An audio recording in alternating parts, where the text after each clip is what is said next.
All right, guys, it is week 2 of the IFL on BCSN. Our game of the week has the Ancona Dolphins against the Legnano Frogs. And before we get to that, we did have some breaking news of sorts in the IFL coming out of that week 1 kickoff classic game between the Firenze Guelphi and the Varese Scorpions. Nick, Andrea Fimiani, the dual threat quarterback, arguably the league's MVP, broke his fibula. You said you were texting with him. What is his thoughts as he continues here this season? Yeah, just a tremendous loss right now for the Firenze Florence Guelphi.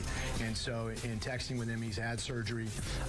He expects to be out 2 months. We both know Andrea. We know he's a competitor.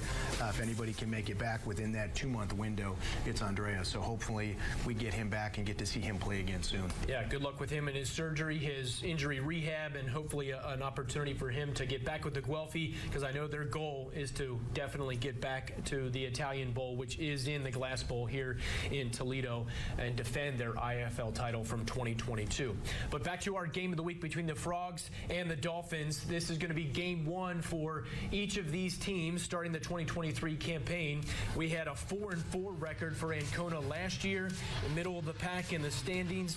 Legnano was not in the first division, Nick, so after a long absence, they are back, and you got a connection to some of the coaches on this Frogs team. Yeah, that's correct. And, you know, really one of the historic teams in the Italian Football League.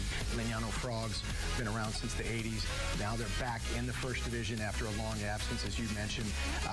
One of their coaches, in fact, one of the best defensive coordinators in this league is a guy named Davide Donini, and he played on one of the best teams in the history of the Italian League, a team that was featured in John Grisham's Playing for Pizza. He was the defensive captain, so I'm really interested to see how they come out, what their defense looks like. They picked up a couple of good imports, and they're going to play against a good Ancona team with Colin DeGalbo, a quarterback from last year, coming back and leading a very consistent Ancona team.